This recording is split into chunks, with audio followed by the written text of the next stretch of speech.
जय हिंद दोस्तों। आज की इस वीडियो में हम लोग देखने वाले हैं क्लास 10th के ज्योग्राफी के चैप्टर नंबर 2 के कंप्लीट ऑब्जेक्टिव क्वेश्चन को।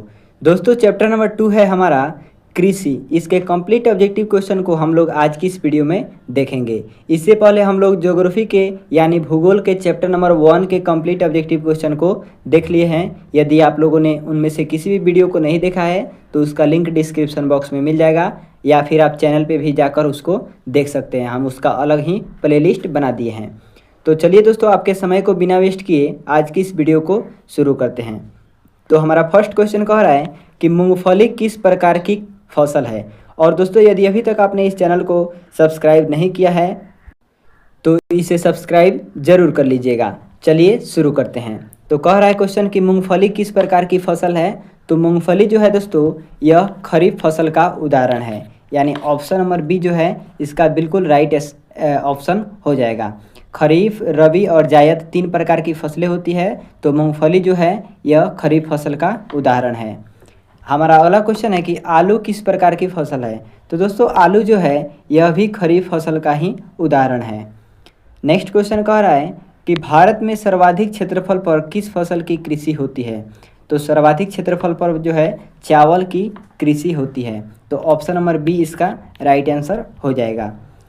अगला क्वेश्चन है कि समुच्च जुताई कहाँ की जाती है। तो समुच्च जुताई जो है यह पहाड़ी क्षेत्रों जैसे कि उत्तराखंड वगैरह में समुच्च जुताई की जाती है, यानी ऑप्शन नंबर सी इसका राइट आंसर हो जाएगा। अगला क्वेश्चन कह रहा है कि इनमें से कौन रबी की फसल है।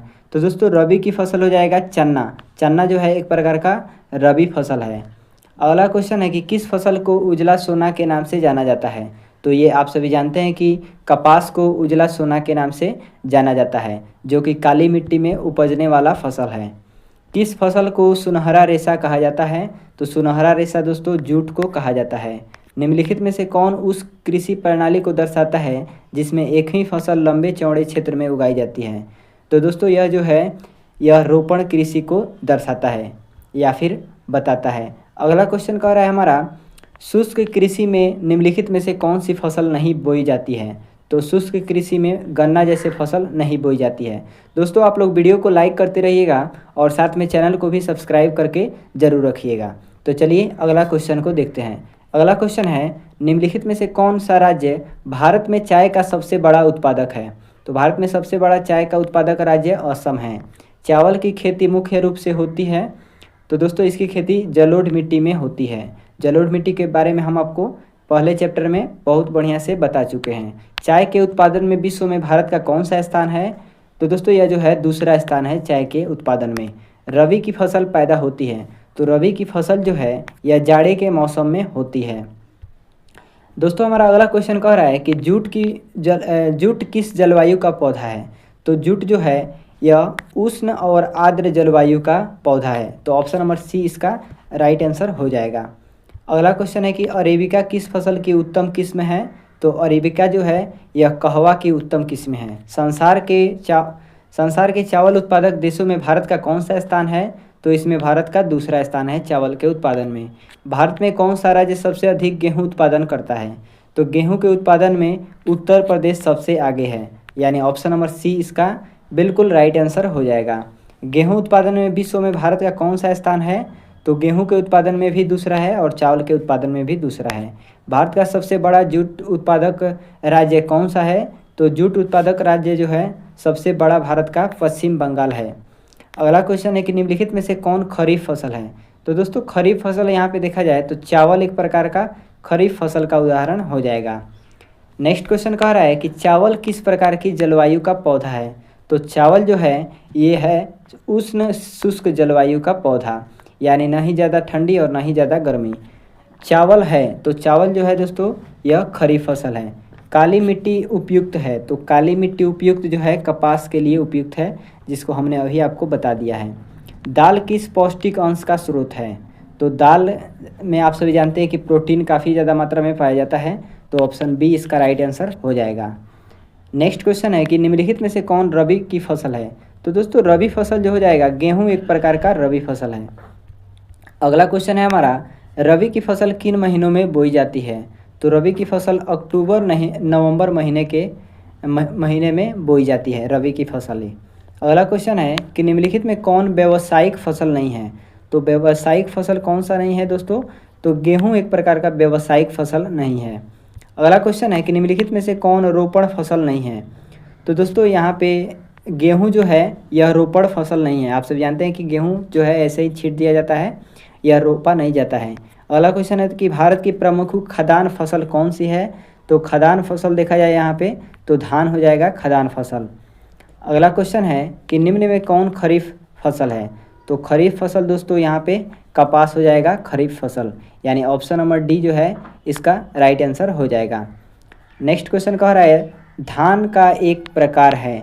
तो धान का एक प्रकार हो जाएगा, क्या हो जाएगा इनमें से, तो औस, बोरो और अमन तीनों हो जाएगा। तो ऑप्शन डी इसका राइट आंसर हो जाएगा। निम्न में से किसकी खेती से नाइट्रोजन का स्थिरीकरण होता है। तो नाइट्रोजन का स्थिरीकरण देखा जाए तो दलहन की खेती से होता है। हमारा अगला क्वेश्चन है कि चाय उत्पादन के लिए किस तापक्रम परास की आवश्यकता होती है।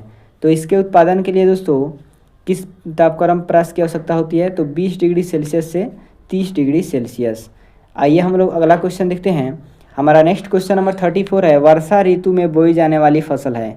तो वर्षा ऋतु में बोई जाने वाली फसल कौन सी है, खरीफ फसल है। रबी की फसलें किस ऋतु में बोई जाती हैं।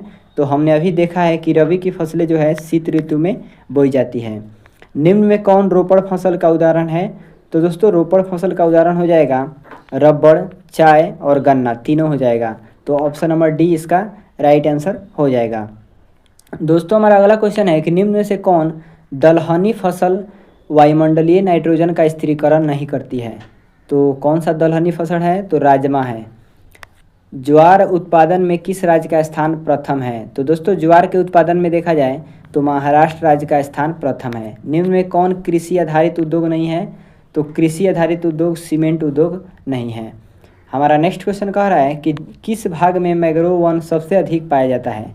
तो मैंग्रोव वन जो है पश्चिमी तट में सबसे अधिक पाया जाता है। निम्नलिखित में कौन भारत में सर्वाधिक चाय निर्यातक पतन है।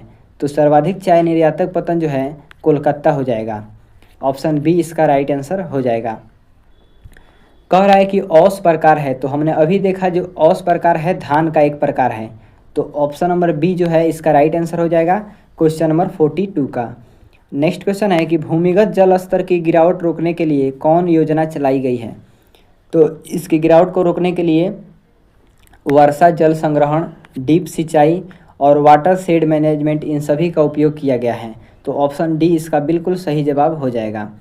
दोस्तों आइए हम लोग अगला क्वेश्चन देखते हैं कि दक्षिण भारत में सर्वाधिक गन्ना उत्पादक राज्य कौन सा है। तो दोस्तों दक्षिण भारत में महाराष्ट्र जो है सर्वाधिक गन्ना उत्पादक राज्य है। भारत में गन्ना उत्पादन में कौन सा अग्रणी राज्य है।